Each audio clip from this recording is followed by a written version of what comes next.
No human had ever been invited into the synapse chamber. That alone should have terrified me. The chamber wasn't just a room, it was a living structure grown from alien crystal and thought-reactive matter. Its walls pulsed slowly, as if breathing. Every surface shimmered with faint colors that shifted based on emotion, and right now, they leaned toward uneasy violet.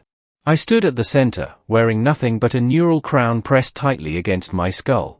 Thin filaments descended from the ceiling, hovering inches from my skin like cautious insects. Across from me sat Queen Scifilovers of the Valari Dominion. She was nothing like the monstrous creatures humans had once imagined aliens to be. She was tall, regal, almost beautiful in a way that felt intentional rather than natural. Her skin glowed softly with bioluminescent patterns that shifted like constellations. Her eyes, too large, too old, held centuries of memory. She studied me as if I were both an experiment and a weapon. "You are afraid," she said, her voice resonating directly inside my head. "I think that's a reasonable response," I replied aloud, though my voice echoed strangely in the chamber. A ripple of color passed across her skin. "Amusement, maybe. You are the first of your species to survive the preliminary scans," she said. "Your mind is dense, chaotic, resilient. That's one way to describe humans." The truth was harsher. Out of 12 human candidates, 11 had collapsed during the mental screening. One had screamed until his heart gave out. Our minds weren't built for direct contact with Valari neural architecture. Yet here I was. Chosen. No one had told me why. The filaments descended, attaching gently to my temples, spine, and chest. The neural crown hummed to life. Queen Scifilovers rose from her throne. "This bond will be temporary," she said. "If either mind destabilizes, the link will sever." "And if it doesn't?" I asked. Her gaze hardened. "Then the galaxy will change." Before I could ask what that meant, she placed her hand against the air between us. There was no physical contact. And then, everything shattered. I wasn't standing in the chamber anymore. I was falling through memory. Stars collapsed into oceans. Oceans burned into deserts. Time folded over itself as thoughts, not mine, crashed into me with unbearable clarity. This was the Queen's mind. I felt civilizations rise and fall like brief breaths. I felt the weight of command, the agony of choosing which species lived and which were erased for the greater balance. I felt loneliness so vast it eclipsed entire solar systems. Then, she saw me. Not my body. My mind. I felt her presence recoil as if burned. "What is this?" she demanded, her mental voice suddenly sharp. She was seeing human memories now. She saw war, but not the kind she knew. Not orderly conquest or calculated annihilation. She saw humans fighting themselves. Over beliefs. Over borders. Over ideas that existed only in the mind. She saw cities built with hope and destroyed by fear. She saw a mother shielding her child during orbital bombardment. A soldier crying while pulling a trigger. Scientists creating miracles and weapons with the same hands. And she saw something else. Hope. Stubborn, irrational, dangerous hope. "You endure suffering," she whispered, stunned. "And yet you continue." "We don't really have a choice," I thought back, surprised I could respond without words.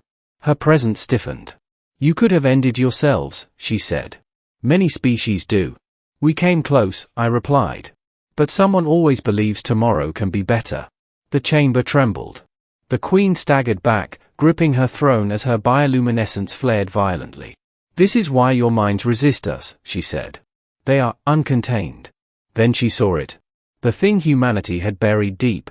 The Valari believed emotions were tools, regulated, moderated, optimized. What she encountered in me was something else entirely. Love that defied logic. Rage that burned without strategy. Sacrifice without expectation of survival. And fear. Not fear of death. Fear of becoming meaningless.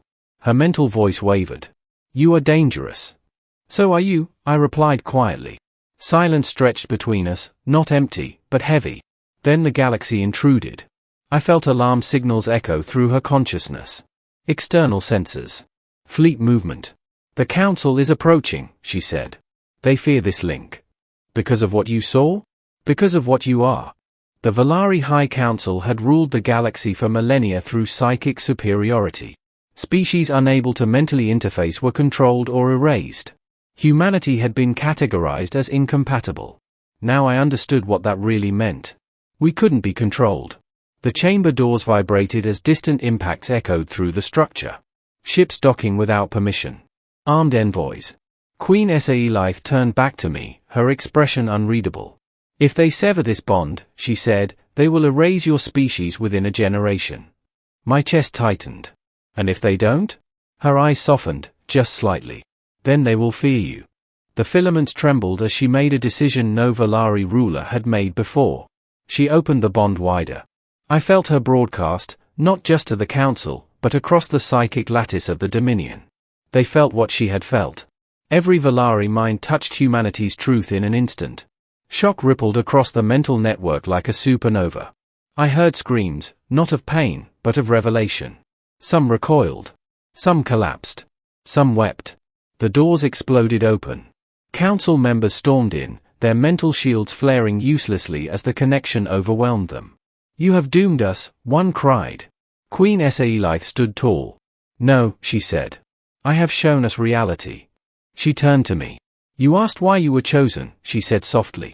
It is because your mind did not break. What happens now? I asked. She smiled, a genuine, alien thing filled with uncertainty. Now the galaxy must decide what to do with a species that cannot be ruled, only understood. The filaments released. The chamber fell silent. I collapsed to my knees, gasping, my mind aching but intact. Outside, fleets hesitated. Weapons powered down. The Valari Dominion, unchallenged for ages, had encountered something new. Not an enemy. Not a servant. But a mirror. And humanity had just been seen. For the first time.